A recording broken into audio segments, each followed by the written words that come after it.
Magi assistant manager jena aihakse tanthokpirei ko manungdagi business tawgena support kemta lakhibnate sagi mari tawn matamda paisa su leite adai kanaga tana doino manipur sida aina business ama tawge ha matamda khoigi oza guru nair tamse thiraki engna business tawrba hairabra haragasu ai knowledge kem leite khangju khangde ai hawpa matamda yam thina challenges hoigi ade chahi ani mukse ai pura completely zero ne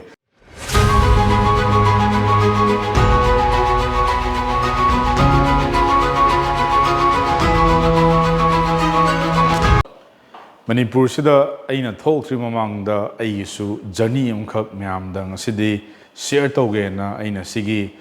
videos gi kuthangda ai kamaina horoki kamain toraga ASKSUR ji kamaina lakhibno haibigi matangda somnasu hangbirakpa myam lay ASKSUR se kaino kamain torino khorino hai matangda ASKSUR na haiba sigi mingzidai horoga aks harga sur raibne ba ai mingja hapsulakpane ba do aizu nanga chapmana na hanba ai starting point naitare laiglesu khuju tamaga apambadi khuju tum khalle kaigumambi tawge karigumambi officer oge haigara adi business tawgera haigara simipum khudima loimak khanbiram maniba adubu ngasidi aizu aina ai business ki part da kamaina changrino hamatamda private companies ma amda som thabak torokpose adi akhoizu feel tawrei ko isagi oiba amma tarok taragadi nongmodi aisu company gi mapu odo hoju oining khiba tawadabu matamsida paisa leiba nate ko adegi ima baba da business tawge na haru matamda yarakadause ko ai experience adi yarakte ko haidi khoi ima baba na khoi like pasana tamhalakpani na saigi business tawse kasu moida yam thoidokte ba hujukudum ko hujikpuna mukhra phare thaina di business tawse oiro edu tawrosi adum ai mungda yai hogreba matam se daina kamaina sigi business sigi part se kamaina choose tawrino na harik taragadi aina tawjarmi ba company se da ko haidi company sigi mapuna nataba sagi magi assistant manager jena ai hakse tanthokpirei ko haidi ai performance fajaram da orambe ai any sort of high tare mistakes tigi ko ai se tanthore matam nu dai se Delhi da larakpadagi ren machadu da haidi paisa se lupa lising mangaga chonga ko maigi karigi hapa lising taruk mukti adu ka macha se da sagi kitchen ne adagi loi attach toroga ka macha ju picture du da ai se dumaina horokraga business se tawli tongning ba adu kari tawduno je exactly je khangdaba kaide hogduno adagi aina pamjari je tasengna da clarity like ba matam jida haidi matamnu da kharasu naha ori ko hujudum ori oibodi tawudu matamnu da je khara sabani na imanaba degi manabi adegi mina so Facebook ta kaida ubje ta yado man base ko how to make money jai pasana pamki ba adu online da ado YouTube ta tawba ya ba tawre message adegi yengna khotna adegi YouTube sida pasana yenge ado oibra de ai amta oide ba ko aduga aina tawjarkiba company sa sigi company jidagi ai tanthro matungda aduda leijaba khar knowledge kharaje ai phajana ko apply toroga I will build one of the best companies in the world specialized in lead generation and ai chap chungna du khangre ek tanthro numitudagi ai hakse kamain torke matamda ai manaba ni khaglei amana Moses ko yamna David ko moji thabak loi torle ada in hai ai company ma horosi ko sida by hook or crook toroga akhoi one of the best lead generation companies in the world tawrase na ai nungdang sida ai se LinkedIn pai ne message jar thaba hore hana gi knowledge kharga leijabane thaba hore uchinna chinna is a client am client phangbu sida work ti tongminade ai message se hanbiraktana khotana mana phasana ai on the response tawbire tawraba matung gi business se ai khara change ko adu hek client ama phange na is office ka loksalu dana adu Gurgaon gi tangraba tin expensive pham du da ai manaba humje tawroga khoje office lore matam du 80,000 thi deposit around like la ani gi maya da thi sigi se aina paijaram ba gi credit card hai tare ko credit card manga taruk se ai loinama credit card de pasa je lothoga sai gi business da ai loi thada bane ba matam du dai pasa le gai ꯍꯧꯈꯤꯕ ꯅꯠꯇꯦ ꯑꯗꯒꯤ ꯏꯃꯨꯡ ꯃꯅꯨꯡꯗꯒꯤ business ꯇꯧꯒꯦꯅ support ꯀꯩꯝꯇ ꯂꯥꯛꯈꯤꯕ ꯅꯠꯇꯦ after ꯊꯥ ꯑꯃ ꯃꯇꯨꯡꯗ ꯀꯣ ꯀ꯭ꯂꯥꯏꯟꯁꯤꯒ ꯋꯥꯔꯛ ꯇꯧꯃꯤꯟꯅꯔ ꯃꯇꯝ ꯄꯩꯁꯥ ꯁꯤꯀꯤ ꯑꯃ ꯂꯥꯛꯈꯤꯕ ꯅꯠꯇꯦ ꯄꯩꯁꯥꯁꯦ ꯀ꯭ꯂꯥꯏꯟꯅꯗꯤ ꯊꯥꯔꯛꯑꯦꯅ ꯍꯥꯏ ꯑꯩꯅ ꯍꯩꯇꯕꯅꯤꯅ US ꯗꯒꯤ ꯏꯟꯗꯤꯌꯥꯗ ꯑꯩꯒꯤ ꯑꯦꯀꯥꯎꯟꯗ ꯄꯩꯁꯥ ꯀꯃꯥꯏꯅ ꯂꯧꯗꯣꯏꯅꯣꯁꯦ ꯑꯩ ꯈꯪꯗꯦꯕ ꯃꯇꯝꯗꯨꯗ ꯀꯣ ꯑꯗꯨꯅ ꯄꯩꯁꯥꯁꯦ ꯈꯪꯗꯕꯅꯤ나 ꯄꯩꯁꯥꯁꯦ ꯑꯩꯁꯨ ꯄꯪꯕ ꯍꯥꯏꯇꯥꯔꯦ ꯈꯪꯗꯕꯅꯤꯅ ꯃꯤꯒꯤ ꯈꯨꯠꯊꯥꯡꯗ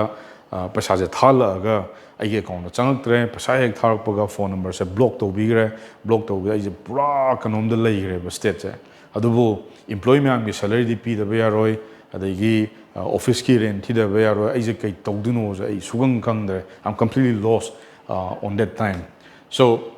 having said that ꯑꯗꯨ ꯇꯧꯔꯕ ꯃꯇꯨꯡꯗ ꯑꯩꯁꯦ ꯑꯩꯈꯣꯏꯒꯤ ꯀꯩ ꯍꯥꯏꯇꯥꯔꯦ ꯂꯩꯔꯤꯕ ꯏꯃꯥꯟꯅꯕ ꯃꯌꯥꯝꯁꯤꯁꯨ ꯄꯩꯁꯥꯁꯦ ꯇꯥꯜꯂꯛꯇ꯭ꯔꯕꯅꯤ ꯃꯣꯏꯁꯨ ꯒꯤꯞ ꯑꯞ ꯇꯧꯅꯤꯡꯉꯛꯄꯗꯣ ꯃꯣꯏꯁꯨ ꯃꯣꯏꯒꯤ ꯄꯦꯔꯦꯟꯁꯇꯒꯤ ꯄꯩꯁꯥ ꯂꯣꯏ ꯂꯧꯔꯦ ꯑꯩꯁꯨ ꯑꯩꯒꯤ ꯄꯦꯔꯦꯟꯁꯇꯒꯤ ꯂꯧꯔꯦ ꯑꯗꯨꯃꯥꯏꯅ ꯇꯧꯗꯅ ꯑꯩꯒꯤ ꯁ꯭ꯇꯥꯐꯀꯤ ꯁꯦꯂꯔꯤꯁꯦ ꯑꯩ ꯄꯤꯊꯣꯛꯈꯤꯕ ꯃꯇꯝꯗꯨꯗ ꯏꯃꯥ ꯍꯣꯏ ꯕꯕꯥ ꯍꯣꯏꯗ ꯍꯥꯏꯕ ꯃꯇꯝꯗ ꯑꯁ ꯅꯪ ꯊꯣꯛꯄ ꯇꯧꯔꯣ ꯑꯩꯈꯣꯏꯅ ꯇꯧ ꯍꯥꯏꯕ꯭ꯔꯥ ꯑꯗꯨꯒꯤ ꯊꯕꯛꯇꯣ ꯅꯪꯅ ꯅꯝꯗꯅ ꯇꯧꯁꯟꯈꯤ ꯅꯠꯇ꯭ꯔꯥꯅ ꯍꯥꯏ ꯑꯩꯁꯨ ꯏꯃꯥ ꯀꯧꯕꯅꯤꯅ ꯍꯥꯏꯐꯝꯁꯦ ꯂꯩꯇꯕꯅꯤꯅ ꯏꯃꯥ ꯀꯣ ꯂꯥꯛ 7ꯁꯦ ꯑꯦꯅꯤꯍꯥꯎ ꯇꯧꯔ ꯑꯦꯔꯦꯟꯖ ꯇꯧꯕꯤꯔꯣ ꯅꯠꯇ꯭ꯔꯒꯗꯤ ꯅꯆꯥꯁꯦ ꯉꯁꯤꯁꯦ ꯑꯩ ꯏꯝꯄ꯭ꯂꯣꯌꯤ ꯃꯌꯥꯝꯅ ꯍꯥꯠꯄ ꯇꯥꯔꯦ ꯃꯤꯔꯝꯅꯤꯅꯀꯣ ꯍꯪꯐꯝ ꯂꯩꯇꯕꯅꯤꯅ ꯑꯗꯒꯤ ꯑꯩꯈꯣꯏ ꯃꯥꯅ ꯃꯆꯥ ꯀꯧꯕꯅꯤꯅ ꯑꯦꯅꯤꯍꯥꯎ ꯇꯧꯔꯒ ꯁꯅꯥ ꯂꯨꯄꯥ ꯀꯥꯏꯗꯅ ꯈꯣꯠꯇꯅ ꯑꯗꯨꯃꯥꯏꯅ ꯇꯧꯔꯒ ꯊꯥꯕꯤꯔꯛꯑꯒ ꯑꯩ ꯄꯩꯁꯥ ꯅꯨꯡꯁꯥ ꯁꯤꯡꯗꯣꯛꯇꯅ ꯈꯣꯠꯇꯅ ꯁ꯭ꯇꯥꯐꯀꯤ ꯀꯔꯤꯒꯤ ꯑꯩ ꯂꯣꯏꯅꯃꯛ ꯀ꯭ꯂꯤꯌꯔ ꯑꯣꯏꯔ ꯃꯇꯨꯡꯗꯒꯤꯗꯤ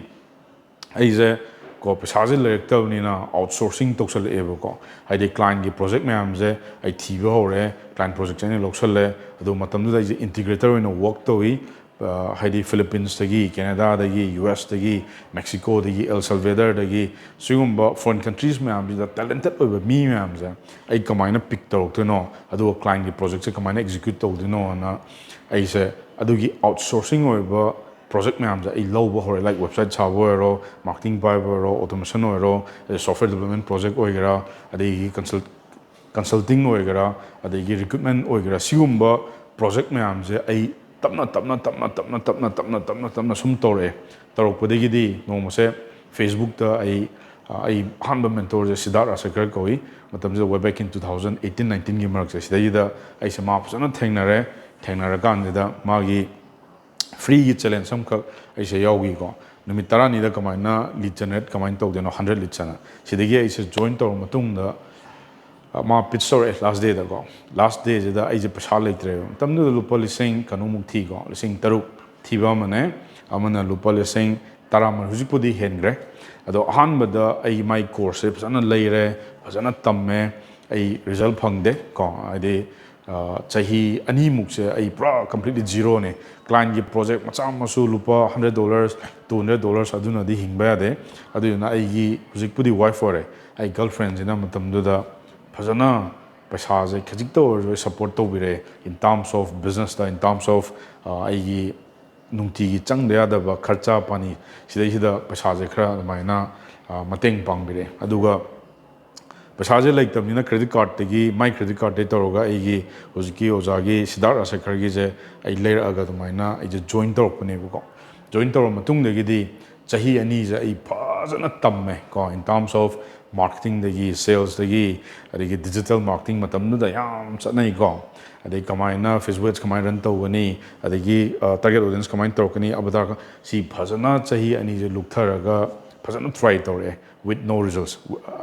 I didn't give up ꯀꯩꯒꯤꯅꯣ ꯑꯩ ꯁꯤ ꯁꯛꯁꯦꯁ ꯑꯣꯏꯍꯧꯗ꯭ꯔꯒꯗꯤ ꯃꯥꯏ ꯄꯥꯛꯍꯧꯗ꯭ꯔꯒꯗꯤ I have no options at all ꯑꯃꯈꯛꯇꯪꯅꯦꯕ ꯆꯍꯤ 2ꯁꯦ ꯐꯖꯅ ꯐꯥꯔꯛꯑ ꯃꯇꯨꯡꯗꯗꯤ ꯀꯩꯗꯧꯔꯦ I start hunting ꯍꯥꯏꯇꯥꯔꯦ ꯑꯩ ꯀ꯭ꯂꯥꯏꯟ ꯁꯔꯆ ꯇꯧꯕ ꯍꯧꯔꯛꯑꯦꯕ ꯏꯟꯇꯔꯅꯦꯁꯅꯦꯜ ꯀ꯭ꯂꯥꯏꯟ ꯀꯣ ꯑꯗꯨꯅ ꯂꯤꯡꯛꯗꯤꯟꯁꯤꯗ ꯑꯩꯅ ꯊꯥꯔꯛꯄꯁꯦ ꯍꯧꯖꯤꯛꯇꯤ ꯊꯥꯕ ꯌꯥꯔꯔꯣꯏ ꯃꯇꯝꯗꯨꯗ ꯋꯦ ꯕꯦꯛ ꯏꯟ 2021 ꯁꯤꯒꯤ ꯃꯔꯛꯁꯦ 19-20-21 ꯁꯤꯗꯩꯁꯤda ꯂꯤꯡꯛꯗꯤꯟꯁꯦ ꯃꯇꯝꯗꯨꯗꯗꯤ ꯄꯥꯡ ꯎꯗꯦ ꯑꯩꯈꯣꯏꯒꯤ ꯀꯩꯅꯣꯁꯦ ꯑꯩꯈꯣꯏ ꯂꯝꯗꯝꯗꯩ ꯍꯥꯏꯇꯥꯔꯦꯀꯣ ꯃꯇꯝꯗꯨꯗ ꯑꯩꯗꯤ ꯑꯣꯜꯔꯦꯗꯤ ꯀꯝꯄꯅꯤ ꯑꯃꯗ ꯋꯥꯔꯛ ꯇꯧꯔꯕꯅꯤꯅ ꯂꯤꯡꯛꯗꯤꯟꯒꯤ ꯀꯥꯟꯅꯕꯁꯦ ꯐꯖꯅ ꯈꯪꯉꯦꯕ ꯏꯟꯗꯁꯇ꯭ꯔꯤ ꯑꯦꯛꯁꯄꯔꯠꯁ ꯂꯣꯏ ꯂꯩꯔꯦ ꯂꯤꯗꯔꯁ ꯂꯩꯔꯦ ꯋꯥꯔꯜꯒꯤ ꯕꯦꯁ ꯀꯝꯄꯅꯤꯁ ꯏꯟ ꯗ ꯋꯥꯔꯜ ꯁꯤꯒꯤ CEOꯁꯦ ꯂꯣꯏ ꯂꯩꯔꯕꯅꯤꯅ ꯃꯣꯏ ꯃꯌꯥꯝꯗ ꯀꯃꯥꯏꯅ ꯃꯦꯁꯦꯖ ꯊꯥꯗꯣꯏꯅꯣ ꯈꯣꯠꯇꯣꯏꯅꯣ ꯁꯤꯒꯤꯁꯦ ꯑꯩ ꯐꯖꯅ ꯂꯔꯟ ꯇꯧꯔꯛꯑꯕ ꯃꯇꯨꯡꯗꯒꯤꯗꯤ ꯏꯁꯣꯔꯅ ꯆꯥꯟꯕꯤꯕ ꯍꯥꯏꯗꯣꯏꯔꯥ ꯑꯩꯒꯤ ꯏꯁꯇ꯭ꯔꯦꯇꯦꯖꯤꯁꯨ ꯆꯨꯝꯕ ꯍꯥꯏꯗꯣꯏꯔꯥ ꯀ꯭ꯂꯥꯏꯟ ꯑꯃꯈꯛ ꯐ꯭ꯂꯣꯔꯤꯗꯥꯗꯒꯤ Global Capital and Alex Roscoe Koi. He's one of my best client ko ai sidagi ai punsigi ahanba milestone se sina crack to $2,500 ko I earn in a week. Adagi journey just mina hogole ko ai week the $18,000 tale Indian rupees targadi around like 8.5 lakhs mo ko si tham the smine sum talak padagi di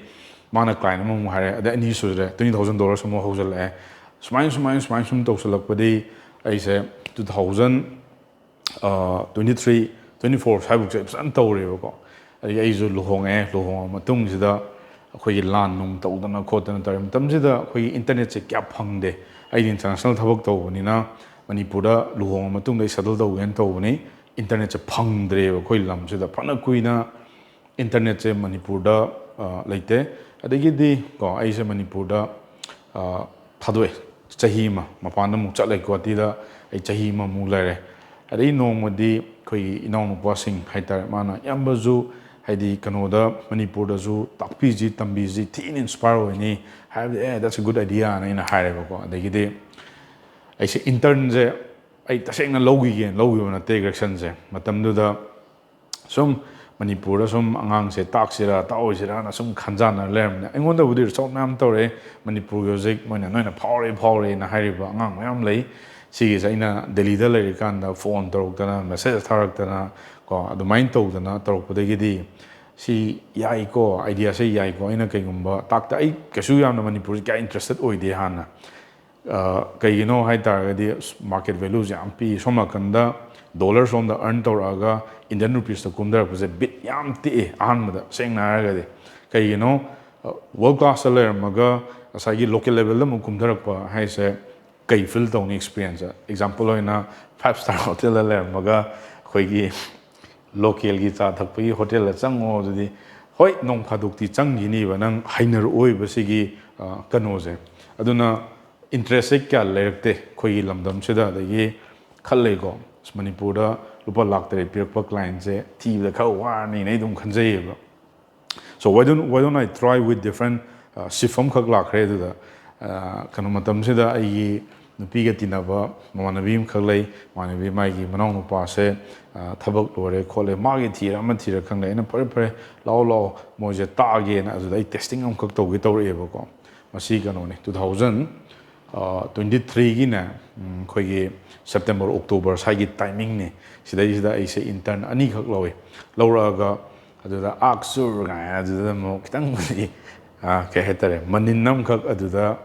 aina si ming thong ri ASKSUR na habat ming sigi kano se khoi gi sida uri je ko si aina pangthon da thon ma te ba ko this feels me something matam nu da aina manipur se da kariguma ma khang ta matam da business ki ai kariguma ma tau ga matam da international level da tau ba mi ja ai urakte ko lairam badi ai matam du da ai hakna pam ba matam da haidi kitang ko standard che khra wang torpa matam da manipur da budi dum pangtau da tawwa aduga khoi international standard da khoi lamdam sida gi tawba mi se aina thengnak ta bayra ri khande ai di khangdre ko aduna kanaga tana doino kamain to doino hai tar di aina international da to tar di hawla iba myam ju international level de na thabak to ge na hai tar di why don't I call ASKSUR na thon give ne kai no zik angam na international ma torpa matam da first da kai chang doino kho doino hoi English communication number 1 hai ta ba swa roi nang na phana skills hai tar ga ju ko if you are stuck in communication you are done communicate to wa yam thina haibam darkar tai communication da mayam na di khanbiram mani English kitang nga herba no nang na tawriba communication do outcomes tabam darkar tai ba in what way internal communication haibam ga external communication haibam ga last the mechanics haibam ba si khoju tam e ba hengwai noina international client mo park matam da hekta ai English lon ba heire hai tar ju US macha gi psychology je yam kanom tongale India machagi psychology yam thin tongale Chinese company mang psychology yam thin khene sigi je khoi de ju takpi rakhibni na hawla iba myam ju khanganinge ba even though if you speak communication ko nang na hengwai aina ngang du se internal la ai ngang du se external communication la ai ngang du se mechanics som ngang to ra hai ba se nang nangi ꯃꯦꯟꯇꯣꯔꯗꯨꯅ ꯇꯥꯛꯄꯤꯔꯛꯄ ꯃꯇꯝꯗ ꯅꯪ ꯐꯖꯅ ꯈꯪꯍꯧꯒꯗꯧꯅꯦ ꯅꯠꯇ꯭ꯔꯒꯗꯤ ꯏꯟꯁꯇ꯭ꯔꯛꯁꯟꯁꯦ ꯈꯤꯇꯪ ꯋꯥꯒꯅꯤꯅ ꯑꯩ ꯈꯟꯖꯩ ꯑꯗꯨꯅ ꯑꯛꯁꯨꯔꯅ ꯍꯥꯏꯔꯤꯕ ꯁꯤꯒꯤ ꯀꯝꯄꯅꯤꯁꯦ ꯑꯩꯈꯣꯏꯅ ꯃꯌꯥꯝꯅ ꯍꯪꯉꯛꯑꯦ ꯀꯣ ꯑꯛꯁꯨꯔꯁꯦ ꯅꯣꯏꯁꯤꯕꯨ ꯗꯤꯖꯤꯇꯦꯜ ꯃꯥꯔꯀꯦꯇꯤꯡ ꯀꯝꯄꯅꯤꯔꯣ ꯅꯣꯏꯁꯤꯕꯨ ꯀꯣꯆꯤꯡ ꯀꯝꯄꯅꯤꯔꯣ ꯅꯣꯏꯁꯤꯕꯨ ꯀꯔꯤ ꯇꯧꯔꯤꯅꯣꯁꯦ ꯁꯨꯈꯪ ꯈꯪꯗꯦꯕꯀꯣ ꯈꯪꯗꯕꯗꯨꯗꯩꯅꯤ ꯑꯩꯅ ꯁꯤꯒꯤ ꯚꯤꯗꯤꯑꯣꯁꯦ ꯑꯩꯒꯤ ꯄꯨꯟꯁꯤ ꯋꯥꯔꯤꯗ ꯁꯤꯒ ꯑꯦꯂꯥꯏꯟ ꯑꯣꯏꯔꯛꯏꯁꯦ ꯀꯃꯥꯏꯅ ꯑꯣꯏꯔꯛꯏꯅꯣꯗꯣ ꯍꯥꯏꯔꯛꯀꯦꯕ ꯃꯌꯥꯝꯅ ꯉꯁꯤ ꯈꯪꯗꯦꯅ ꯍꯥꯏꯗꯣ ꯑꯗꯨꯏꯅꯦ ꯑꯥꯛꯁꯅ ꯍꯥꯏꯔꯤꯁꯦ ꯀꯣ ꯁꯨꯔ ꯑꯩꯅ ꯑꯩ ꯃꯤꯡꯗꯣ ꯁꯨꯔꯃꯪꯒꯣꯜ ꯀꯧꯕꯩꯅ ꯁꯣꯔꯠꯇ ꯁꯨꯔ ꯍꯥꯏꯕ ꯋꯥꯅꯦꯕ ꯕꯠ ꯗ ꯊꯤꯡ ꯏꯁ ꯅꯪꯁꯨ ꯌꯦꯡꯉꯣꯕ ꯍꯧꯖꯤꯛ ꯅꯪꯅ ꯃꯅꯤꯄꯨꯔ ꯁꯤꯒꯤ ꯄꯤꯛꯈ꯭ꯔꯕ ꯁꯤꯒꯤ ꯂꯝꯁꯤꯗ ꯅꯪꯅ ꯕꯤꯖꯤꯅꯦꯁ ꯑꯃ ꯇꯧꯒꯦꯅ ꯍꯥꯏ ꯃꯇꯝꯗꯅꯦ ꯇꯁꯦꯡꯅ ꯅꯪꯕꯨ ꯈꯨꯠ ꯄꯥꯏꯔꯒ ꯇꯥꯛꯄꯤꯕ ꯕꯤꯖꯤꯅꯦꯁ ꯑꯃ ꯇꯧꯔꯛꯄ ꯃꯇꯝꯗ ꯀꯔꯤ ꯆꯪꯏ ꯍꯥꯏꯕꯁꯦ ꯀꯣ ꯁꯤꯒꯤ ꯃꯌꯥꯝꯁꯦ ꯑꯩꯅ ꯄꯨꯟꯁꯤꯜꯂꯀꯥꯟꯗ ꯑꯩꯈꯣꯏꯒꯤ ꯑꯛꯁꯨꯔ ꯍꯥꯏꯔꯤꯕ ꯁꯤꯒꯤ ꯀꯝꯄꯅꯤꯁꯤꯗ ꯅꯪꯅ ꯕꯤꯖꯤꯅꯦꯁ ꯑꯃ ꯇꯧꯕ ꯃꯇꯝꯗ ꯅꯪ ꯀꯁꯇꯃꯔ ꯆꯪꯏꯀꯣ ꯀꯁꯇꯃꯔꯁꯦ ꯀꯃꯥꯏꯅ ꯄꯨꯔꯛꯀꯅꯤ ꯂꯥꯛꯏꯕ ꯀꯁꯇꯃꯔ ꯃꯌꯥꯝꯁꯦ ꯁꯦꯜꯁ ꯀꯃꯥꯏꯅ ꯇꯧꯔꯒ ꯅꯪ ꯔꯦꯚꯤꯅ꯭ꯌꯨ ꯀꯃꯥꯏꯅ ꯇꯥꯜꯂꯛꯀꯅꯤ ꯑꯗꯒꯤ ꯅꯪꯅ ꯁꯤꯒꯤ ꯄꯩꯁꯥ ꯇꯥꯜꯂꯛꯏꯕ ꯈꯣꯠꯂꯛꯏꯕ ꯃꯌꯥꯝꯁꯦ ꯁꯤꯒꯤ ꯅꯪ ꯄ꯭ꯔꯣꯁꯦꯁ ꯑꯃ ꯈꯪꯗꯕ ꯌꯥꯔꯣꯏꯕ ꯍꯦꯛꯇ ꯄꯩꯁꯥ ꯇꯥꯜꯂꯛꯄ ꯅꯠꯇꯦꯕ ꯗꯥꯎꯗ ꯅꯠꯇ꯭ꯔꯒꯗꯤ ꯍꯟꯗꯛ ꯊꯥꯁꯦ ꯑꯩꯈꯣꯏ ꯗꯥꯎ ꯑꯃ ꯌꯥꯗꯦ ꯄꯩꯁꯥ ꯇꯥꯟꯗꯦ ꯍꯥꯏꯗꯣꯏꯅꯦꯕ ꯑꯗꯨꯒ ꯉꯁꯥꯏꯒꯤ ꯅꯪ ꯁꯤꯒꯤ ꯄ꯭ꯔꯣꯁꯦꯁꯁꯦ ꯐꯖꯅ ꯈꯜꯂꯛꯑꯀꯥꯟꯗ ꯑꯃꯨꯛ ꯀꯩꯗꯧꯔꯛꯀꯅꯤ ꯃꯤ ꯃꯌꯥꯝ ꯑꯃꯨꯛ ꯀꯃꯥꯏꯅ ꯍꯥꯏꯌꯔ ꯇꯧꯔꯛꯀꯅꯤ ꯉꯁꯥꯏꯒꯤ ꯅꯪꯒꯤ ꯕꯤꯖꯤꯅꯦꯁ ꯑꯃ ꯂꯩꯖꯔꯕꯅꯤꯅ ꯅꯊꯟꯗꯅꯗꯤ ꯅꯪ ꯕꯤꯖꯤꯅꯦꯁꯁꯦ ꯔꯟ ꯇꯧꯕꯗ ꯈꯔ ꯋꯥꯔꯛꯀꯅꯤ ꯉꯝꯕꯕꯨꯗꯤ ꯌꯥꯏ ꯅꯪ ꯒ꯭ꯔꯣꯠ ꯁꯨꯡꯂꯩ ꯂꯩꯔꯣꯏ ꯀꯩꯒꯤꯅꯣ ꯑꯃꯁꯨ ꯅꯪꯅ ꯇꯧꯅꯤ ꯃꯥꯔꯀꯦꯇꯤꯡꯁꯨ ꯅꯪꯅ ꯇꯧꯅꯤ ꯁꯦꯜꯁꯁꯨ ꯅꯪ ꯇꯧꯅꯤ ꯑꯗꯒꯤ ꯑꯁꯣꯝ ꯅꯥꯀꯟꯒꯤ ꯕꯦꯟꯗꯔꯁ ꯃꯌꯥꯝꯁꯨ ꯅꯪ ꯋꯥꯔꯤ ꯁꯥꯟꯅꯅꯤ ꯀꯁꯇꯃꯔ ꯀꯦꯌꯔꯁꯨ ꯅꯪꯅ ꯑꯣꯏꯅꯤ ꯑꯣꯄꯔꯦꯁꯟꯁꯨ ꯅꯪꯅ ꯄꯥꯏꯅꯤ ꯑꯦꯀꯥꯎꯟꯁꯨ ꯅꯪꯅ ꯄꯥꯏꯅꯤ ꯀꯔꯝ ꯀꯥꯟꯗꯅꯣ ꯅꯪꯅ ꯕꯤꯖꯤꯅꯦꯁꯇ ꯐꯣꯀꯁ ꯇꯧꯗꯣꯏꯁꯦ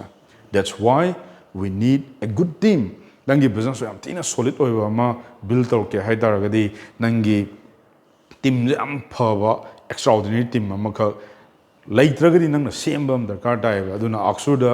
ꯇꯝꯃꯤꯕ ꯑꯦꯅꯤ ꯁꯥꯇ꯭ꯔ ꯀꯣ ꯅꯪꯅꯕꯨ ꯊꯋꯥꯏ ꯌꯥꯎ ꯇꯥꯔꯒꯗꯤ ꯁꯤꯗꯩꯁꯤꯗ ꯏꯟꯇꯔꯟ ꯇꯧꯕ ꯌꯥꯏ ꯅꯪ ꯇꯝꯖꯒꯣ ꯀꯣ ꯐꯖꯅ ꯇꯝꯖꯒꯣ ꯑꯗꯨꯒ ꯃꯣꯏ ꯍꯥꯟꯅ ꯁ꯭ꯇꯥꯐ ꯑꯣꯏꯔꯝꯕ ꯃꯌꯥꯝꯗꯣ ꯃꯣꯏ ꯍꯥꯟꯅ ꯀꯩꯅꯣ ꯑꯣꯏꯔꯝꯕ ꯃꯌꯥꯝꯗꯣ ꯁꯥꯇ꯭ꯔ ꯑꯣꯏꯔꯝꯕ ꯃꯌꯥꯝꯗꯣ ꯉꯁꯤꯗꯤ ꯀꯩꯗꯧꯔꯦ ꯑꯩꯒ ꯀ꯭ꯂꯣꯁꯂꯤ ꯋꯔꯛ ꯇꯧꯃꯤꯟꯅꯔꯦ ꯀꯣ ꯑꯗꯨ ꯑꯣꯏꯇꯥꯔꯗꯤ ꯀꯩꯅꯣ ꯚꯤꯖꯟ ꯑꯃꯗ ꯋꯔꯛ ꯇꯧꯃꯤꯟꯅꯔꯦ ꯁꯦꯝ ꯃꯤꯁꯟ ꯑꯃꯗ ꯋꯔꯛ ꯇꯧꯃꯤꯟꯅꯔꯦ ꯄꯔꯄꯁꯁꯨ ꯂꯣꯏ ꯈꯪꯃꯤꯟꯅꯔꯦ ꯑꯗꯣ ꯇꯤꯝ ꯑꯃ ꯍꯥꯌꯔ ꯇꯧꯕ ꯃꯇꯝꯗ ꯃꯥꯒꯤ ꯔꯤꯀ꯭ꯋꯥꯔꯠ ꯑꯣꯏꯕ ꯈꯔ ꯂꯩꯌꯦꯕꯀꯣ ꯁꯤꯒꯤꯁꯤꯅ ꯑꯃꯨꯛ ꯑꯩꯒꯤ ꯑꯦꯛꯁꯄꯔꯇꯤꯁꯁꯦ ꯀꯥꯏꯗ ꯑꯣꯏꯔꯛꯀꯦ ꯑꯩꯅ ꯏꯟꯇꯔꯅꯦꯁꯅꯦꯜꯗ ꯋꯔꯛ ꯇꯧꯔꯛꯄ ꯃꯇꯝꯗ ꯑꯥꯏ ꯍꯦভ ꯗꯟ 1565ꯀꯤ ꯃꯊꯛꯇ ꯑꯩ ꯏꯟꯇꯔꯚ꯭ꯌꯨ ꯂꯧꯈ꯭ꯔꯦ ꯂꯥꯏꯛ ꯐꯤꯂꯤꯄꯤꯟꯁ ꯀꯣ ꯑꯗꯒꯤ ꯖꯃꯩꯀꯥꯗ ꯑꯩ ꯅꯦꯒ꯭ꯔꯣ ꯃꯆꯥ ꯃꯌꯥꯝ ꯂꯩ ꯀꯣ ꯑꯩꯅ ꯇꯝꯕꯤꯈꯤꯕ ꯁꯥꯇ꯭ꯔ ꯑꯗꯩ ꯍꯧꯖꯤꯛꯄꯨꯗꯤ ꯀꯣ ꯑꯃꯦꯔꯤꯀꯟ ꯑꯦꯛꯁꯄ꯭ꯔꯦꯁꯇ ꯂꯩꯕ ꯌꯥꯎꯏ ꯑꯗꯒꯤ ꯒ꯭ꯂꯣꯕꯦꯜꯗ ꯂꯩꯕ ꯌꯥꯎꯔꯤ ꯑꯗꯒꯤ ꯀꯦꯁ ꯀꯦꯄꯤꯇꯦꯜꯗ ꯂꯩꯕ ꯑꯗꯒꯤ ꯅ꯭ꯌꯨ ꯌꯣꯔꯛꯀꯤ ꯂꯝꯁꯤꯗ ꯁꯥꯇ꯭ꯔ ꯃꯌꯥꯝ ꯑꯃ ꯑꯩꯅ ꯇꯝꯕꯤꯈꯤꯕ ꯁꯥꯇ꯭ꯔ ꯃꯌꯥꯝ ꯂꯩ ꯍꯧꯖꯤꯛ ꯃꯦꯅꯦꯖꯔ ꯑꯣꯏꯗꯅ ꯖꯣꯕ ꯇꯧꯖꯗꯅ ꯃꯌꯥꯝ ꯂꯩ ꯑꯗꯨꯒ ꯋꯦꯔꯦꯁ ꯑꯩꯈꯣꯏꯒꯤ ꯂꯝꯗꯝꯁꯤꯗꯁꯨ ꯑꯩꯅ ꯇꯝꯕꯤꯈꯤꯕ ꯁꯥꯇ꯭ꯔ ꯍꯧꯖꯤꯛ ꯃꯁꯥꯅ ꯄꯩꯁꯥ ꯅꯨꯡꯁꯥ ꯊꯣꯛꯆꯗꯅ ꯕꯤꯖꯤꯅꯦꯁ ꯇꯧꯖꯗꯅ ꯀꯣ ꯄꯤꯛꯀꯦꯔꯥ ꯆꯥꯎꯒꯦꯔꯥ ꯃꯁꯥ ꯍꯤꯡꯖꯕ ꯉꯝꯈꯤꯕꯗꯣ ꯕꯤꯖꯤꯅꯦꯁꯀ ꯇꯧꯖꯔꯒ ꯀꯣ ꯃꯅꯤꯄꯨꯔꯗꯁꯨ ꯌꯥꯝ ꯊꯤꯅ ꯂꯩ ꯑꯛꯁꯨꯔꯁꯤꯗ ꯍꯧꯖꯤꯛ ꯋꯤ ꯍꯦভ ꯃꯣꯔ ꯗꯦꯟ ꯂꯥꯏꯛ 18+ ꯀꯣ ꯑꯩꯈꯣꯏꯒꯤ ꯁꯥꯇ꯭ꯔ ꯑꯣꯏꯔꯝꯕꯗꯣ ꯍꯧꯖꯤꯛꯇꯤ ꯑꯩꯈꯣꯏꯒꯤ ꯄꯨꯔꯥ ꯐꯨꯜ ꯇꯥꯏꯝ ꯏꯝꯄ꯭ꯂꯣꯌꯤ ꯑꯣꯏꯔꯛꯏꯕ ꯑꯗꯨꯅ ꯉꯁꯥꯏꯒꯤ ꯕꯤꯖꯤꯅꯦꯁ ꯑꯩꯈꯣꯏꯅ ꯑꯛꯁꯨꯔꯅ ꯇꯧꯔꯤꯕ ꯃꯅꯨꯡꯁꯤꯗ ꯀꯩ ꯇꯧꯔꯤꯅꯣ ꯍꯥꯏ ꯇꯥꯔꯗꯤ ꯑꯩꯈꯣꯏꯗꯤ ꯅꯝꯕꯔ 1 ꯅꯪꯅ ꯕꯤꯖꯤꯅꯦꯁ ꯑꯃ ꯇꯧꯔꯛꯄ ꯃꯇꯝꯗ ꯅꯪꯉꯣꯟꯗ ꯆꯪꯗ ꯌꯥꯗꯕ ꯃꯌꯥꯝꯁꯦ ꯀꯣ ꯉꯁꯥꯏꯒꯤ ꯃꯤ ꯄꯣꯔꯛꯄꯒꯤ ꯑꯗꯒꯤ ꯄꯩꯁా ꯄꯨꯁꯜꯂꯛꯄꯒꯤ ꯑꯗꯒꯤ ꯑꯃꯅ ꯑꯃꯨꯛ ꯄ꯭ꯔꯣꯁꯦꯁ ꯍꯥꯏ ꯇꯥꯔꯒꯗꯤ ꯅꯪꯅ ꯇꯧꯖꯔꯤ ꯊꯕꯛꯁꯦ ꯅꯪ ꯃꯃꯨꯠ ꯐꯖꯅ ꯒ꯭ꯌꯥꯟ ꯇꯥꯎꯕ ꯑꯗꯩ ꯑꯍꯨꯝ ꯁꯨꯕꯗ ꯀꯩꯅꯣ ꯃꯤ ꯆꯞ ꯆꯥꯕ ꯅꯪꯒꯤ ꯕꯤꯖꯤꯅꯦꯁꯇꯨꯒꯤ ꯆꯞ ꯆꯥꯕ ꯃꯤ ꯀꯃꯥꯏꯅ ꯍꯥꯌꯔ ꯇꯧꯔꯛꯀꯅꯤ ꯁꯤꯗꯅꯦ most of the business owner they will fail ꯍꯤꯌꯔ ꯀꯣ ꯁꯤ ꯂꯨꯕꯅꯤ ꯃꯤ ꯍꯥꯌꯔ ꯇꯧꯕꯁꯦ ꯑꯗꯨꯒ ꯃꯤꯁꯦ ꯍꯥꯌꯔ ꯇꯧꯔꯕ ꯃꯇꯨꯡꯗ ꯅꯪꯅ ꯑꯃꯨꯛ ꯁꯤꯗꯩꯁꯤꯗ ꯔꯥꯏꯠ ꯁ꯭ꯇ꯭ꯔꯦꯇꯦꯖꯤꯁ ꯑꯃ ꯊꯥꯕ ꯑꯃ ꯗꯔꯀꯥꯔ ꯑꯣꯏꯌꯦꯕ ꯇꯧꯗꯣꯔꯤꯕ ꯊꯕꯛꯁꯦ ꯐꯖꯅ ꯒ꯭ꯌꯥꯟ ꯇꯥꯗ꯭ꯔꯒꯗꯤ ꯑꯣꯅꯔ ꯃꯥꯏ ꯁꯨꯡꯄꯥꯛ ꯄꯥꯛꯑꯣꯏ ꯌꯨ ꯅꯤꯗ ꯇꯨ ꯍꯦꯚ ꯑꯦ ꯄ꯭ꯔꯨꯚꯟ ꯁ꯭ꯇ꯭ꯔꯦꯇꯦꯖꯤꯁ ꯕꯤꯖꯤꯅꯦꯁꯇ ꯅꯪꯅ ꯄ꯭ꯔꯨꯚꯟ ꯁ꯭ꯇ꯭ꯔꯦꯇꯦꯖꯤꯁ ꯂꯩꯇ꯭ꯔꯒꯗꯤ ꯀꯣ ꯅꯪ ꯄꯩꯁꯥꯁꯨ ꯃꯥꯡꯅꯤ ꯃꯇꯝꯁꯨ ꯇꯤꯡꯅꯤ ꯁꯤꯃ ꯁꯣꯔꯠꯅꯦ ꯑꯗꯨꯒ ꯂꯥꯁ ꯅꯣꯠ ꯕꯠ ꯗ ꯂꯤꯁ ꯑꯩꯈꯣꯏꯒꯤ ꯉꯁꯥꯏꯒꯤ ꯅꯪꯒꯤ ꯂꯥꯛꯏꯕ ꯉꯁꯥꯏꯒꯤ ꯕꯤꯖꯤꯅꯦꯁ ꯇꯧꯖꯅꯤꯡꯉꯤꯕ ꯃꯌꯥꯝ ꯑꯃ ꯂꯥꯛꯆꯔꯤꯕ ꯑꯗꯒꯤ ꯁꯝꯅ ꯅꯪꯒꯤ ꯀꯁꯇꯃꯔ ꯃꯌꯥꯝꯁꯤꯗ ꯁꯞꯄꯣꯔꯠ ꯁꯤꯁꯇꯦꯝ ꯑꯃꯈꯛ ꯑꯩꯈꯣꯏ ꯑꯛꯁꯨꯔꯅ ꯑꯃꯨꯛ ꯄꯤꯖꯩꯌꯦꯕ ꯁꯤ ꯄꯨꯂꯞꯁꯦ ꯄꯨꯟꯁꯤꯜꯂꯀꯥꯟꯗ ꯑꯩꯈꯣꯏꯅ ꯑꯛꯁꯨꯔ ꯍꯥꯏꯔꯤꯕ ꯁꯤꯒꯤ ꯀꯝꯄꯅꯤꯁꯦ ꯋꯤ ꯑꯥꯔ ꯀꯣ creating more new breed of entrepreneurs business owners ꯑꯩꯈꯣꯏꯒꯤ ꯑꯛꯁꯨꯔꯗꯒꯤ ꯄꯣꯛꯂꯛꯀꯗꯧꯅꯦꯕ ꯁꯥꯇ꯭ꯔ ꯃꯌꯥꯝ ꯑꯃꯁꯨ ꯄꯣꯛꯈ꯭ꯔꯦ ꯍꯧꯖꯤꯛꯁꯨ ꯑꯅꯧꯕ business owners ꯃꯌꯥꯝ ꯑꯃ ꯍꯧꯖꯤꯛꯀꯁꯨ ꯑꯩꯒ ꯍꯧꯖꯤꯛ ꯌꯥꯝ close ꯑꯣꯏꯅ ꯀꯣ 16 17 business owners ꯁꯤꯗꯩꯁꯤꯗ ꯑꯩꯅ ꯐꯖꯅ ꯇꯥꯛꯏ ꯃꯅꯤꯄꯨꯔꯗ like 17 ꯐꯖꯅ proper ꯑꯣꯏꯅ business run ꯇꯧꯕ ꯑꯩꯁꯨ ꯃꯅꯤꯄꯨꯔꯗ ꯈꯨꯗꯣꯜ ꯄꯤꯖꯔꯛꯀꯦ ASKSURꯅ ꯅꯍꯥꯟꯗꯒꯤ ꯇꯧꯖꯔꯛꯄ ꯈꯣꯠꯆꯔꯛꯄ ꯃꯌꯥꯝꯗꯣ we will bring out in the state of Manipur more than like 50 plus companies ko, including moigi brand pasana leijarakani, team pasana lerakani, system lerakani, adagi moigi proven strategies aduga moidi just company proper oiba companies to ai Manipur da su ai site tagi ko. That's the reason why we work like hell ko. Aduga last kanagumba mana ko hoi ASKSUR da zu Zaibiramba, Gangbiramba, Ngao, Kem Kaide, I don't care. Nangi, Huziki, Ngang Buduna, Ingonda, Kemta,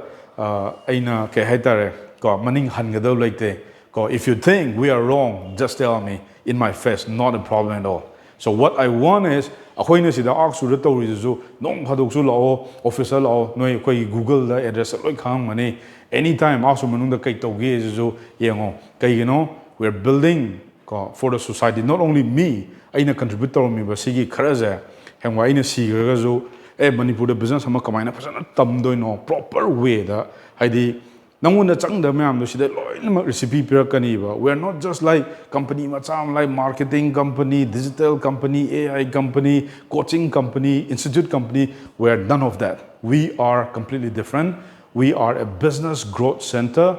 We're helping small and medium business owners trying to build your solid and unshakable business, which require lead generation, which require sales, which require system, which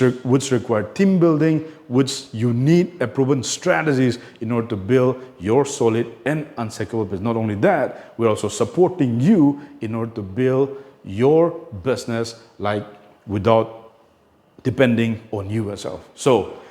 if you don't understand what ASKSUR means, you have no interest at all doing business yourself. So aina haijaningi di ASKSUR hariba sigi companies dina